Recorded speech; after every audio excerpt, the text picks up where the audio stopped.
Hey plant gang, Hakonechloa macra. This is Japanese forest grass, and there's a lot of cultivars of Japanese forest grass. This one that's in front of me just happens to be all gold, but I would love you to know Hakonechloa macra, or Japanese forest grass, when you see it. Look at this beautiful river of ornamental grass that's coming towards me. Here in the southeastern United States, we really are on the edge of where you can grow this plant very well. One thing that's nice about this plant is it really almost tolerates full shade in the southeastern United States. As you move further north into cooler climates, you can move this out into a little bit more sun. But the situation where we have this here is primarily a very shady spot, and it looks pretty good. Here we've had a morning rain, and you can see that it has kind of cascaded down and fallen over because of the weight of the water that's on it. But as this dries, it'll stand up a little bit more, but it will always have this sense of movement to it in the landscape. Here I love this gold cultivar, all gold. It's a great one. We put it next to a sidewalk in a shady spot. And it really has filled in very well, but it's filled in quite slowly. Now I've seen this grass in the Pacific Northwest, and it does get up quite a bit taller than it does for us in the Southeast.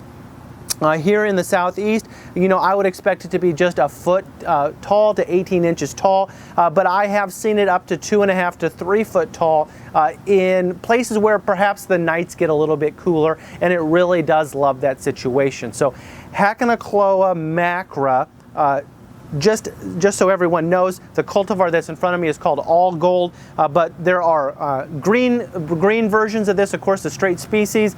There's other variegations. I love here in the fall how it started to blush with a little bit of a pink and red to it. A beautiful plant, one that everyone should know in the landscape.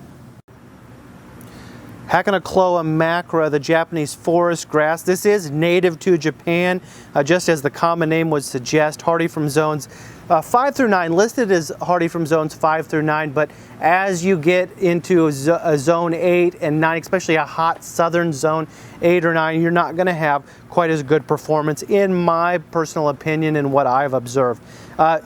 1 to 2 foot tall, spreading out 1 to 2 foot wide, one plant. Bloom time is quite late in the season, July through August. It'll put on a very grass-like kind of wispy bloom on the top of it.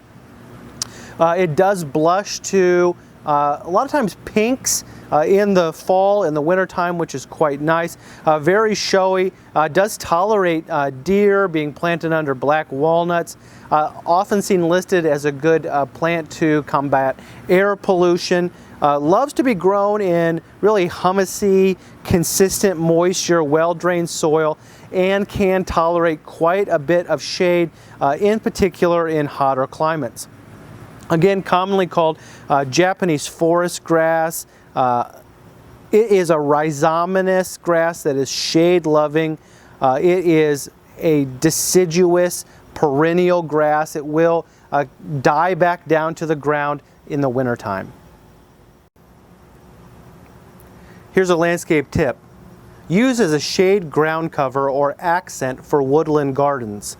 This is an excellent spreading ornamental grass for all shady locations.